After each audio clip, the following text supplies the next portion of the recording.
Ready? Well, just to review the Cincinnati game, it was obviously a dominating offensive performance. You look at some of the key statistics as a team.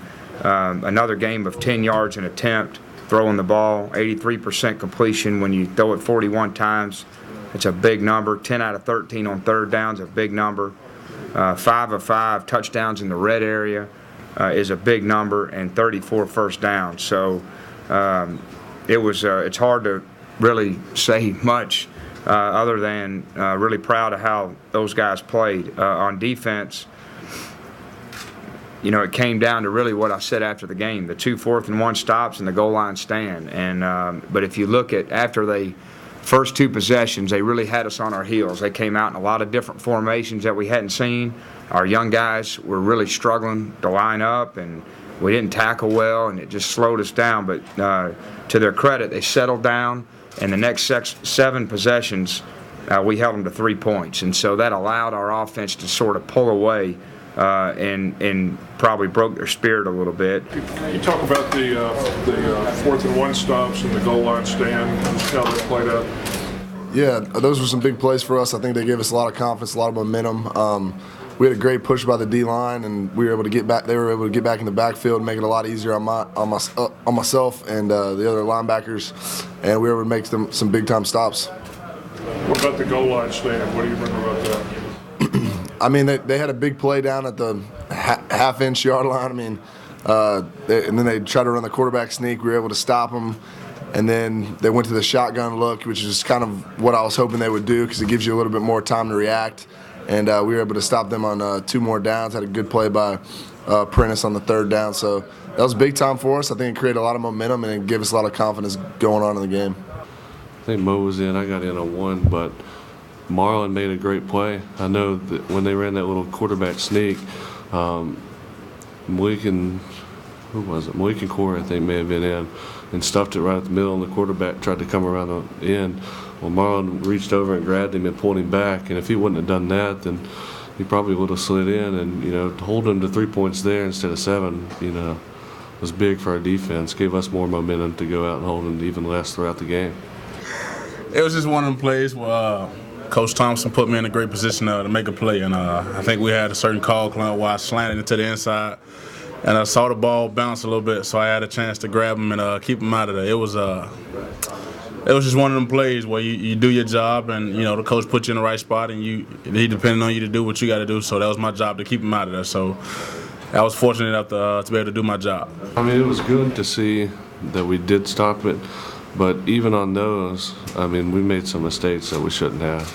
And if Cincinnati would have been a little better team, then they would have taken advantage of it, and it would have been a lot different. Good special teams game. Kicking game was sound. And we got another big play in the kicking game. That was great execution by Mike. So when we did Players of the Week this week, on offense, we gave it to the unit because everybody just played so well. And, I mean, the line played great from a protection standpoint. The receivers played great. The quarterback played great. The runner ran, I think, his best game. He had probably his best game running to me that he's had since he's been here consistently. So we gave it to the unit. We're the quiet guys. We just do the work. But, Coach Dooley looked out for us this week. We always do a player of the week. And, he shout out all the stats that Justin and Derek and Tyler and all the records they broke. Then he gave the player of the week, to the whole offense. He said it couldn't happen without everybody. But, Tyler and them, they do a great job. And we're just here, to protect him so he can make those plays. We gave it to Malik on defense. He was pretty disruptive up front. And Mike Pilardi on special teams. The only 2 injury situations we have right now, I know you guys are going to ask about Dallas. He sprained his knee. He should be fine. So we expect him to play. No issues there. Ben Martin kind of sprained his ankle. That's what took him out. He's day-to-day. So nothing major, nothing serious. That's where we are on that. I thought we should have played better. Even on one of the 4th-and-1s, we completely messed up on defense. And so we can't do that on someone like Florida with as good as offense coordinator they have. because they'll run a little reverse and split us for 50 yards. It was nice to have the 4th and 1s, but we can't have the errors that we had in this game. And, the 65-yard run should have never happened. And there's just little things like that throughout the game that we got to improve on, or else we're going to get split by Florida. It felt really good. The first week I didn't, the 2 pass interferences and, coverages just weren't looking my way. But kind of like last week, you get some games that are your games and some games that aren't. And it felt really good to get involved in offense like that. Coach Dooley, Coach Easton challenged them and told them we got to be better. We got to get the run game better. And they took it in, and they were focused all week. They were committed to getting the run game better. And they just told me just to run behind them, and they're going to make holes, and they did that on Saturday. So we got to continue to progress as a football team and as an offense, and we'll be even better. We pass protected, pretty good. We could have been a lot better.